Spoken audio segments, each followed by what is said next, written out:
한밤중에 도착한 단 3글자의 문자 메시지. 도와주세요. 새벽 3시 7분. 이 짧은 메시지가 대한민국 육군 참모총장의 휴대폰에 도착했습니다. 그리고 불과 2시간 후 한 부대는 완전히 뒤집혔습니다. 기무사, 헌병, 군검찰. 검은 차량들이 전격 투입되었죠. 부대원들은 알았을까요? 그들 중 한 명이 누구인지를. 이건 개인적인 일이 아니다. 침묵의 내무반에서 참모총장이 한 말입니다. 무슨 일이 벌어진 걸까요? 6개월 후 퇴임을 앞둔 쓰리스타가 왜 한밤중에 움직였을까요? 그가 숨기고 있던 비밀은 무엇일까요? 한 젊은 병사의 선택이 군 전체를 뒤흔든 이야기. 권력과 침묵, 그리고 용기에 관한 충격적 실화. 지금부터 시작됩니다. 저는 입대 전날 아버지의 서재문을 두드렸습니다. 평소엔 감히 들어가기 어려운 공간이었죠. 서재 안은 군 관련 서적과 훈장들로 가득했어요. 아버지는 책상 앞에 앉아 서류를 보고 계셨습니다. 저를 보자 잠시 펜을 내려놓으셨죠. 들어오게. 육군 참모총장 박노식. 제 아버지는 항상 이런 식이었습니다. 집에서도 장군이었고 감정을 드러내는 법이 없었어요. 어린 시절부터 저는 그 무거운 침묵 속에서 자랐습니다. 내일 입대합니다. 말하고 나니 어색했습니다. 뻔한 사실을 굳이 말할 필요가 있었을까요? 아버지는 그저 고개를 끄덕이셨죠. 서울대 기계공학부를 중퇴하고 입대한다는 제 결정을 처음부터 끝까지 말없이 지켜보셨던 분입니다. 필요한 것은 다 챙겼나? 네, 다 챙겼습니다. 정적이 흘렀습니다. 아버지의 서재는 항상 시간이 멈춘 듯한 공간이었어요. 시계 초침 소리만 덩그러니 울렸죠. 자대 배치는 제가 정했습니다. 입 밖으로 내기 어려웠던 말이었습니다. 육군 참모총장의 아들이라는 특권을 거부하고 싶었어요. 세상이 저를 아버지의 그림자로만 볼까 두려웠습니다. 그래서 아무도 저를 모르는 곳으로 제 힘으로 살아보고 싶었죠. 아버지는 서랍을 열고 작은 수첩과 가죽 표지의 책을 꺼내셨습니다. 군인다운 깔끔한 동작이었어요. 이건 내 수양록이다. 필요할 때 읽어보게. 그리고 작은 수첩도 함께 건네셨습니다. 펼쳐보니 제가 어릴 적 찍은 사진이 끼워져 있었어요. 5살 때 아버지 어깨에 올라탄 모습이었습니다. 드물게 웃고 계신 아버지의 표정이 낯설었죠. 스스로 선택한 길이니 끝까지 가게. 짧은 한마디였지만 그 속에 담긴 무게는 결코 가볍지 않았습니다. 아버지는 제 선택을 존중한다는 뜻이었을까요? 아니면 군인으로서 당연한 조언이었을까요? 아버지, 제가 누구인지 자대에서는 아무도 모를 겁니다. 그렇게 약속받았어요. 아버지는 잠시 창밖을 바라보시더니 말씀하셨습니다. 군인은 누구든 똑같은 군인일 뿐이다. 그날 밤 방으로 돌아와 짐을 정리하며 수양록을 펼쳐봤습니다. 첫 페이지에 아버지의 필체로 쓰인 문장이 있었어요. 진정한 군인은 명령을 내리는 것보다 명령을 따르는 법을 먼저 배운다. 내일부터 저는 더 이상 장군의 아들이 아닙니다. 그저 대한민국의 평범한 이등병일 뿐이죠. 제 인생에서 처음으로 아버지의 그림자 없이 걸어가는 길이었습니다. 두렵기도 했지만 어쩐지 설레는 마음도 있었어요. 훈련소 수료 후 자대 배치를 받던 날을 잊을 수 없습니다. 긴장감에 밤새 잠을 설쳤어요. 흔히들 진짜 군대는 자대부터라고 하죠. 그 말이 무슨 의미인지 곧 뼈저리게 깨닫게 될 줄은 몰랐습니다. 첫날부터 분위기가 심상치 않았어요. 내무반에 들어서자마자 선임병들의 날카로운 시선이 느껴졌습니다. 특히 류태영 상병의 눈빛은 마치 먹이를 노리는 맹수 같았어요. 키가 크고 마른 체격, 항상 교활한 미소를 짓고 있었죠. 이등병, 너 학력이 뭐야? 류태영이 물었습니다. 주변이 갑자기 조용해졌어요. 서울대 기계공학부입니다. 중퇴했습니다. 말을 마치자 내무반이 웃음바다가 됐습니다. 류태영은 의미심장한 표정으로 동료들을 돌아봤어요. 서울대생이래. 머리 좋겠네. 근데 중퇴라. 아쉽다. 여기선 그런 거 소용없어. 그날부터 제 지옥이 시작됐습니다. 류태영 상병은 자대의 실세였어요. 지역 유지 집안의 아들이라는 소문이 돌았죠. 간부들조차 그를 은근히 피했습니다. 최중혁 대대장은 항상 멀리서 지켜볼 뿐 개입하지 않았어요. 첫 주는 적응 기간이라며 견딜만 했습니다. 하지만 둘째 주부터 상황이 달라졌어요. 류태영은 저를 눈여겨보기 시작했죠. 이등병, 너 표정이 왜 그래? 마음에 안 드는 거 있어? 사소한 질문에도 함정이 숨겨져 있었습니다. 대답을 잘못하면 괴롭힘의 빌미가 됐어요. 저는 묵묵히 견디려 했죠. 아버지의 수양록에서 읽은 인내를 떠올렸습니다. 하루는 류태영이 제게 다가와 귓속말을 했어요. 넌 뭔가 숨기고 있지? 티가 나. 언젠간 알아낼 거야. 그 말에 등줄기가 서늘해졌습니다. 혹시 제 신분을 알아챈 걸까요? 그날 밤 불안감에 휩싸였어요. 시간이 흐를수록 류태영의 행동은 대담해졌습니다. 일부러 제 앞에서 다른 신병들을 괴롭히며 반응을 살폈어요. 저는 매번 고개를 숙였지만 속으로는 분노가 끓어올랐죠. 한 번은 참지 못하고 류태영에게 물었습니다. 왜 그렇게 사람들을 괴롭히는 겁니까? 순간 내무반이 얼어붙었어요. 류태영은 천천히 고개를 돌려 저를 쳐다봤습니다. 뭐라고? 지금 날 가르치려고. 그날 밤 저는 화장실 청소를 혼자 맡게 됐어요. 단순한 청소가 아니었습니다. 칫솔로 타일 사이 곰팡이를 닦아내는 끝없는 고문이었죠. 손가락이 아프고 무릎은 망가졌지만 그것은 시작에 불과했습니다. 류태영의 말이 귓가에 맴돌았어요. 이제부터 내 군 생활은 전쟁이야. 견뎌봐. 얼마나 버티나. 그때 알았습니다. 자대 배치는 전쟁의 시작이었다는 걸요. 그리고 이 전쟁에서 저는 혼자였습니다. 영하 20도의 혹한기 야간 훈련은 그 자체로도 지옥 같았습니다. 언호흡이 하얀 입김으로 변하고 코털이 얼어붙는 극한의 추위였죠. 모두가 지쳐 있었어요. 하지만 저에게는 진짜 고통이 아직 남아 있었습니다. 박이등병, 넌 오늘 장비 정리 맡아. 훈련이 끝나자 류태영이 던진 말이었어요. 다른 병사들은 빠르게 내무반으로 향했습니다. 아무도 저를 돌아보지 않았죠. 그렇게 저는 홀로 남겨졌어요. 장갑을 낀 손으로는 소총 부속품을 정리할 수 없었습니다. 어쩔 수 없이 장갑을 벗었죠. 금속 부품들이 손에 닿는 순간 살이 달라붙는 듯한 통증이 느껴졌어요. 그래도 해야만 했습니다. 시간이 흐를수록 손가락이 감각을 잃어갔어요. 얼굴도 감각이 없어지고 다리는 후들거렸습니다. 몸이 점점 무거워졌죠. 조금만 더라고 자신을 다그쳤어요. 그때였습니다.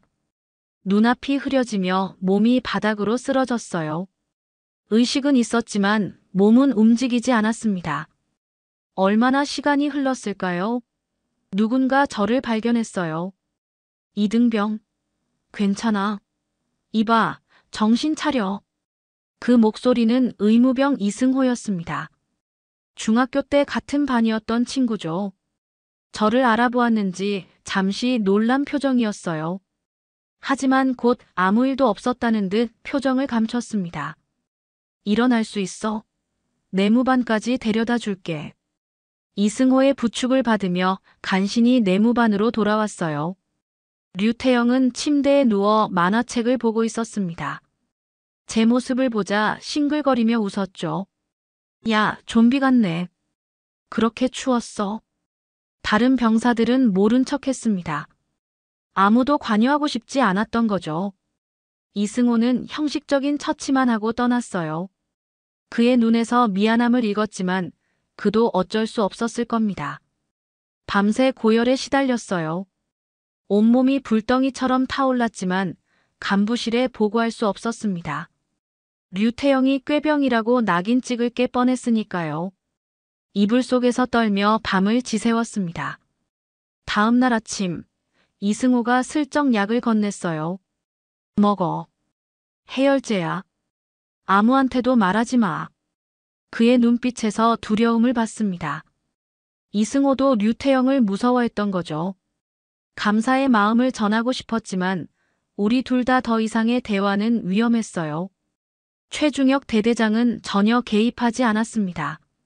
그는 항상 문제없음이라 보고하는 사람이었어요. 간부들은 사건에 휘말리지 않기 위해 묵인했습니다. 이게 바로 위에서는 모른다는 군대 시스템의 실체였죠. 내 몸은 회복되었지만 마음속 상처는 깊어만 갔습니다. 아버지의 수양록에 쓰인 인내의 의미가 어떤 것인지 이제야 조금 알 것 같았어요. 하지만 과연 이 침묵을 언제까지 견딜 수 있을까요? 날이 갈수록 그 답이 흐려져 갔습니다. 류태영의 괴롭힘은 날이 갈수록 교묘해졌습니다. 직접적인 폭력보다 더 무서운 건 심리적 고문이었어요. 매일 밤 누군가 제 세면도구를 변기에 빠뜨려 놓았고 세탁한 군복은 항상 흙투성이가 되어 있었죠. 증거는 없었지만 모두가 범인을 알고 있었습니다. 박이등병, 세면도구가 왜 이렇게 더럽지? 너 기본적인 정리정돈도 못해? 당번병 점검 때마다 지적을 받았어요. 해명은 소용없었습니다. 오히려 변명한다고 더 심한 눈총을 받았죠. 저는 점점 자신감을 잃어갔어요. 밤마다 류태영의 단체 채팅방에서는 제 욕이 오갔습니다. 핸드폰을 숨겨놓고 몰래 확인했어요. 서울대 머리라고 비꼬며 모욕을 주고 때론 제 얼굴을 몰래 찍은 사진에 낙서를 하기도 했죠. 아무도 그를 말리지 않았어요.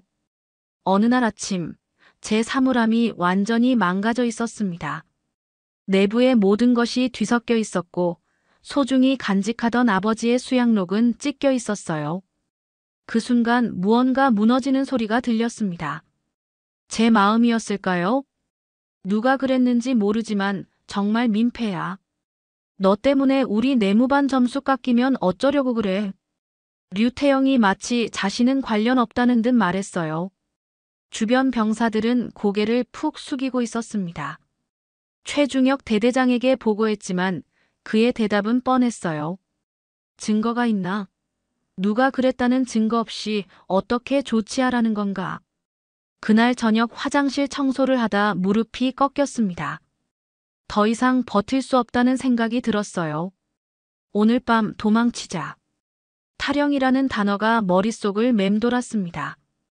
잠깐 눈을 붙인 후 새벽 3시에 일어났어요. 내무반은 조용했습니다. 조심스럽게 짐을 챙겼죠.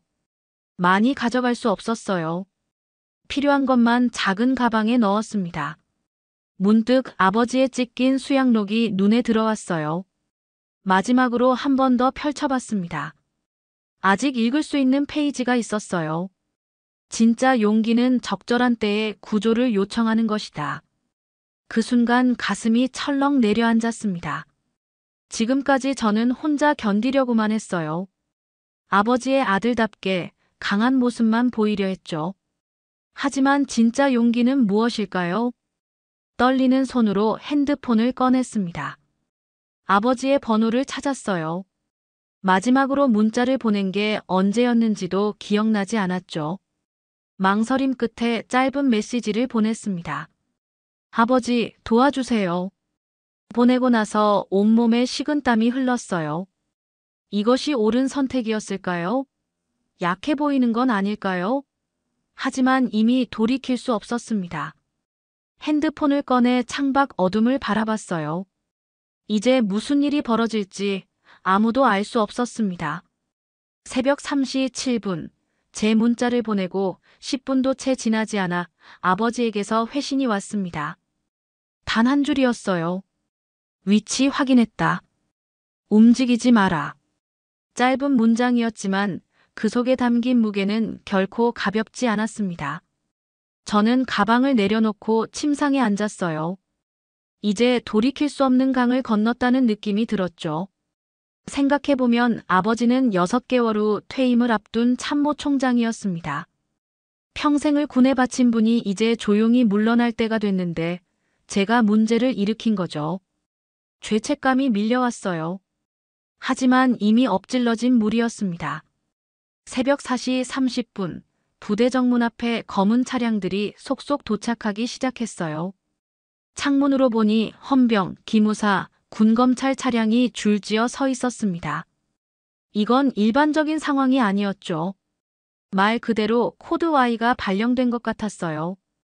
코드 Y는 군 내부에서 최고 수준의 긴급 상황을 의미하는 암호입니다. 5시 정각 내무반 불이 켜지고 비상 집합 명령이 내려졌어요. 병사들은 모두 당황한 표정이었습니다. 이런 새벽 비상은 처음이었죠.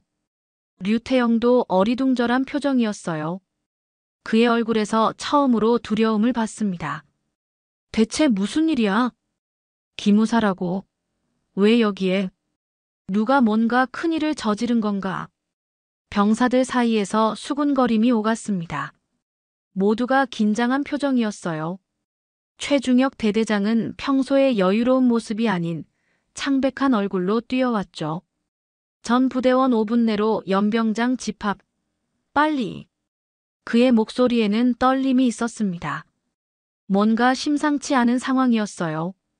연병장으로 나가자 이미 수십 명의 헌병들이 둘러싸고 있었습니다. 그리고 중앙에는 제 아버지, 육군 참모총장 박노식이 서 계셨죠. 아버지는 저를 보지 않았습니다. 눈빛은 차갑고 단호했어요. 군복 차림의 그는 더 이상 제 아버지가 아닌 대한민국 육군의 최고 지휘관이었습니다. 대대장, 전 부대원 인원 파악 지금 당장. 아버지의 목소리는 얼음처럼 차가웠어요. 최중혁 대대장은 다리가 후들거리며 인원 보고를 했습니다. 기무사 요원들이 병사들 사이를 돌아다니며 신원을 확인했어요. 모두의 얼굴에 공포가 서려 있었죠. 내무반 전체 수색, 모든 사물함 개방, 핸드폰 압수, 데이터 포렌식 진행. 아버지의 지시 한마디에 수십 명의 헌병들이 움직였습니다. 마치 전시작전을 방불케 하는 신속함이었어요. 최중혁 대대장은 항의하려 했지만 아버지의 차가운 눈빛에 입을 다물었죠. 저는 그저 다른 병사들 틈에 섞여 있었습니다. 아버지는 여전히 제게 눈길 한 번 주지 않았어요. 하지만 제 심장은 요동쳤습니다. 이것이 아버지의 방식이었어요. 개인적인 감정보다 시스템을 통한 정의 구현. 권력의 사용이 아닌 원칙의 적용이었죠. 그날 아침 모두가 깨달았습니다. 육군 참모총장이 직접 출동한 이유가 무엇인지를요. 이건 단순한 병역 문제가 아니었어요. 군 전체의 시스템이 작동하기 시작한 겁니다. 마치 전쟁터에 투입된 정예부대처럼 전광석화 같은 속도로요. 연병장에서 내무반으로 이동하라는 명령이 떨어졌습니다. 모든 병사들이 자신의 내무반으로 돌아갔어요. 우리 내무반 앞에는 이미 기무사 요원들이 서 있었죠. 아버지는 느린 걸음으로 내무반에 들어오셨습니다. 공기가 얼어붙는 듯 했어요. 아버지는 방 안을 둘러보셨습니다. 그의 시선이 류태영에게 멈췄어요. 저는 숨을 죽이고 지켜봤죠. 아버지는 여전히 저를 쳐다보지 않았습니다. 류태영 상병. 아버지의 목소리가 내무반에 울렸어요. 류태영은 얼굴이 하얗게 변해 있었습니다. 그는 떨리는 목소리로 대답했죠. 네. 류태영 상병입니다. 앞으로 나와. 류태영이 천천히 걸어 나왔습니다. 그의 다리가 떨리는 게 보였어요. 평소의 오만한 모습은 온데간데 없었죠. 무슨 일입니까? 류태영이 간신히 입을 열었습니다. 아버지는 그를 무시하고 기무사 요원에게 지시했어요. 내무반 폐쇄. 전원조사. 그 순간 헌병들이 들어와 모든 병사들을 위치 고정시켰습니다. 한 요원이 류태영의 사물함을 열었어요. 그 안에서 여러 핸드폰과 수첩, 그리고 다른 병사들의 물건들이 나왔죠. 저에 찢긴 수양록도 있었습니다. 류태영의 얼굴이 창백해졌어요. 그는 변명하려 했지만 아버지가 손을 들어 그를 막았습니다. 넌 내 아들을 괴롭힌 게 아니다. 순간 내무반이 완전히 조용해졌어요. 모두의 시선이 저를 향했습니다. 비로소 제 신분이 드러난 순간이었죠. 류태영의 눈이 공포로 커졌어요. 넌 내 아들을 괴롭힌 게 아니라 이 조직의 기본을 무너뜨린 것이다. 아버지의 목소리는 낮았지만 힘이 있었습니다. 모든 병사들이 숨을 죽였어요. 군인은 전우를 지켜야 한다. 약자를 괴롭히는 것은 군인 정신에 위배된다.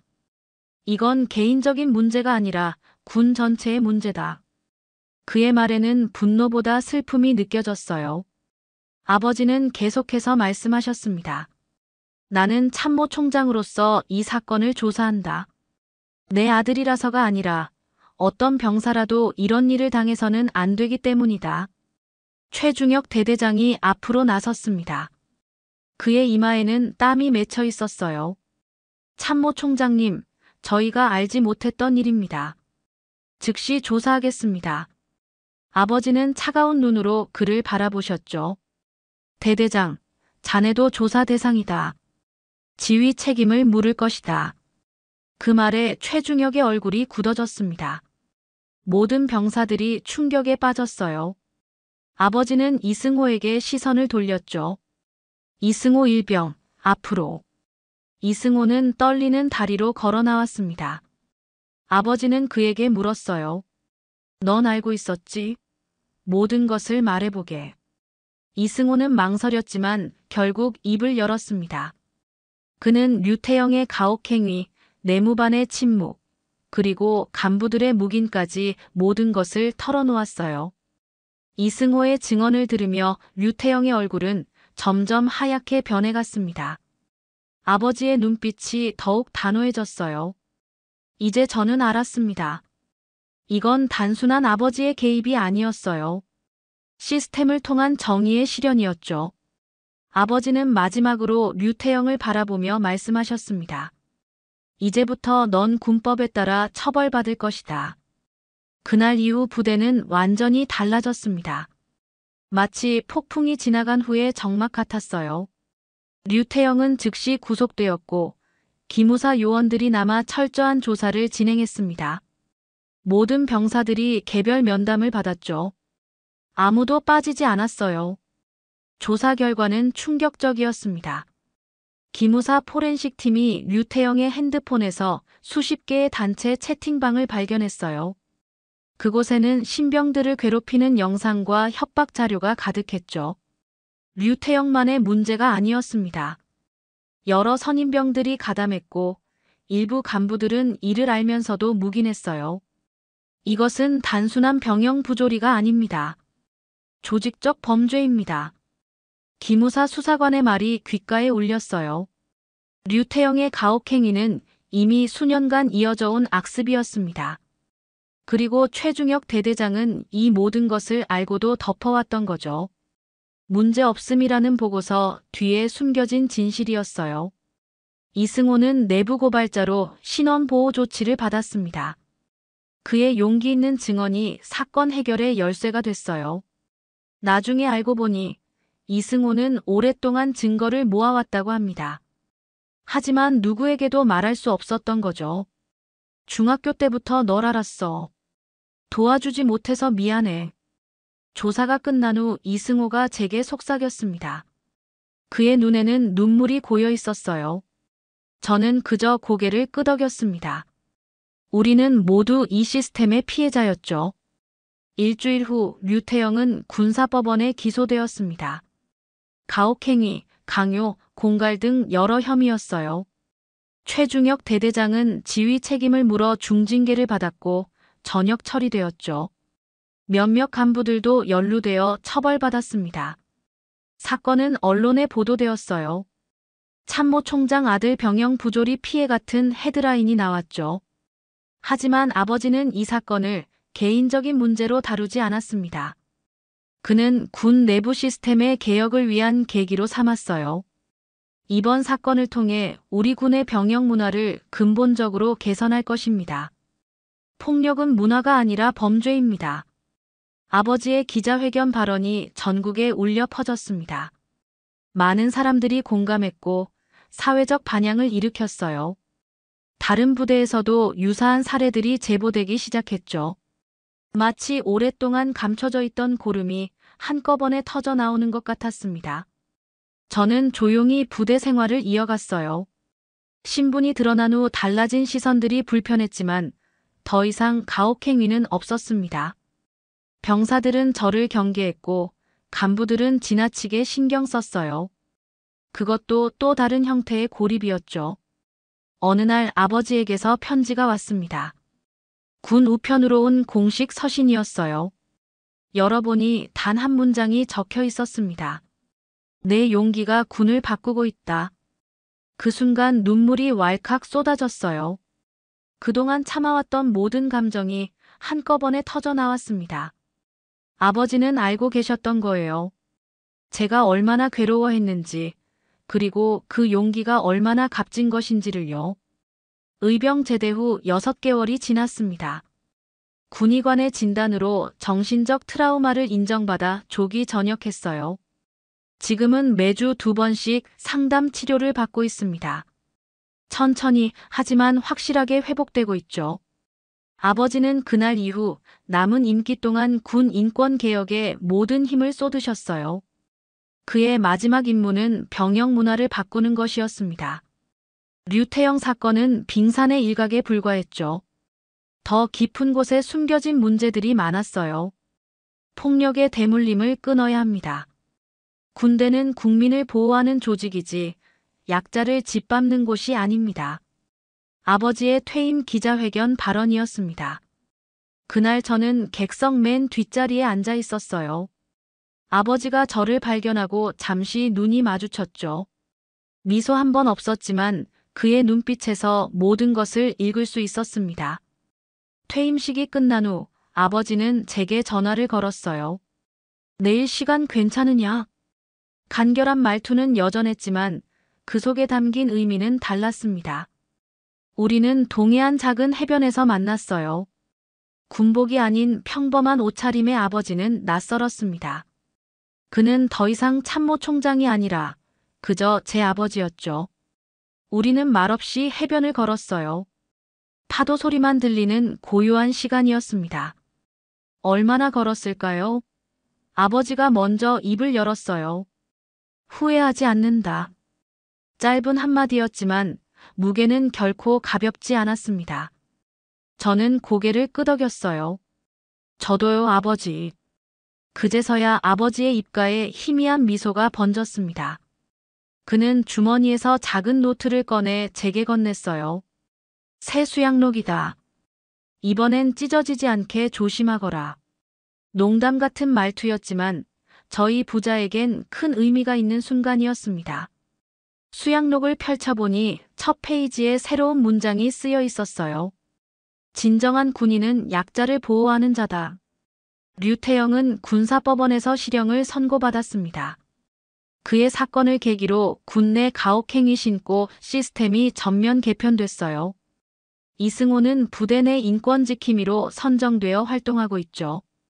모든 것이 변하고 있었습니다.